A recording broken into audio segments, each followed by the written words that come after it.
Jokowi serahkan semuanya kepada Cina. Gak habis pikir dengan pemerintahan sekarang ini yang condongnya kepada Cina. Ada apa sih dengan Cina? Semua harus Cina. Pembangunan, investasi sampai ngutang pun dengan Cina. Dan yang paling terbaru adalah Cina akan merencanakan pembangunan fasilitas militer di Indonesia. Gila nggak tuh? Bayangin, negara kita bisa saja diintai oleh para militer Cina, baik secara ekonomi, politik, dan ketahanan negara. Dan bisa saja pada suatu saat mereka mulai menyelinap masuk secara perlahan di semua sektor pemerintahan dan menggerogoti sendi-sendi negara ini. Dan kita sebagai rakyat wajib curiga akan hal ini. Dan sepantasnya kita harus bersiap jika hal yang tidak diinginkan akan terjadi di negeri ini. Sebagai salah satu contoh yang nyata adalah Sri Lanka, yang harus rela dan menangis menyerahkan pelabuhan strategisnya kepada Cina pada tahun 2017 silam, karena mereka tidak dapat melunasi utangnya kepada perusahaan-perusahaan Cina.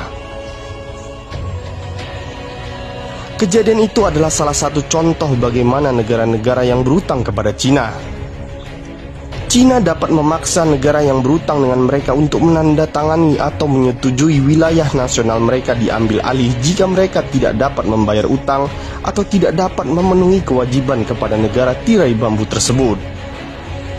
Hal tersebut dijuluki strategi diplomasi perangkap utang. Ngeri nggak? Bisa dibayangkan jika pemerintah terus menambah utangnya dengan Cina. Bisa saja hal yang terjadi pada Sri Lanka akan terjadi juga pada negeri kita ini. Para ekonom senior dan para pakar politik baik dalam negeri maupun luar negeri sudah mengingatkan akan bahayanya jebakan Cina dalam bentuk utang. Kekhawatiran besar Indonesia terjebak utang Cina sebenarnya sudah ramai diingatkan pada Jokowi sejak periode pertama hingga saat ini. Karena Indonesia saat ini juga berada di dalam tahapan jebakan tersebut. Sejak terpilihnya jadi presiden sejak 2014 lalu, faktanya Jokowi hanya terfokus pada pembangunan infrastruktur.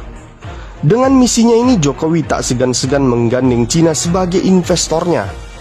Dan dari sinilah awal mula Cina menjadi penguasa utang di Indonesia. Dan dari sini jugalah Cina mulai memasang perangkap-perangkap di negeri ini. Kita bisa lihat sekarang ini, lalu lalang TK Cina semakin riuh di berbagai daerah. Di saat rakyat di PHK dan disuruh di rumah aja, TK Cina dengan entengnya mereka keluar masuk dan mendapatkan pekerjaan dengan berpenghasilan yang besar di negeri ini. Ini membuktikan bahwa Cina hari ini mulai menguasai sektor pekerjaan di negeri ini.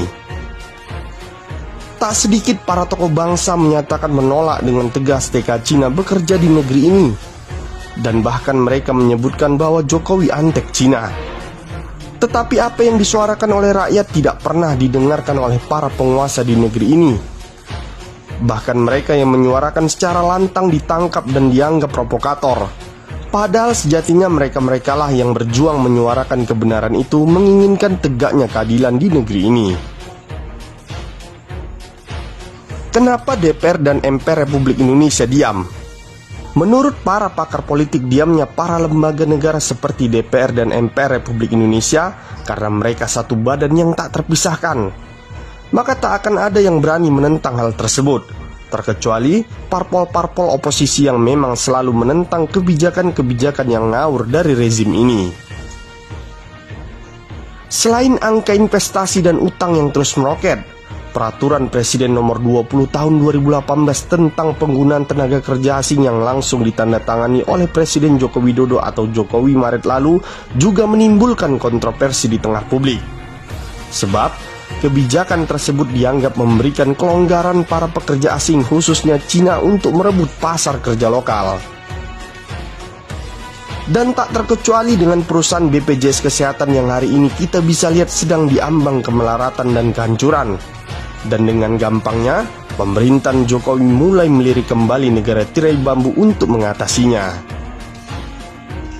Kesimpulannya adalah, apa yang menjadi masalah di negeri ini solusinya hanya Cina. Seolah rezim ini tidak mempunyai kemampuan dalam mengembangkan potensi yang ada di bumi ibu pertiwi ini.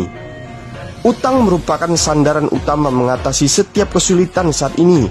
Dan jika sandaran itu tumbang atau dicabut oleh pemiliknya, maka tunggulah kehancuran negeri ini. Terima kasih sudah menonton video ini. Semoga informasi yang kita suguhkan bermanfaat untuk kita semua. Dan jangan lupa untuk di like, share, dan subscribe ya. Terima kasih.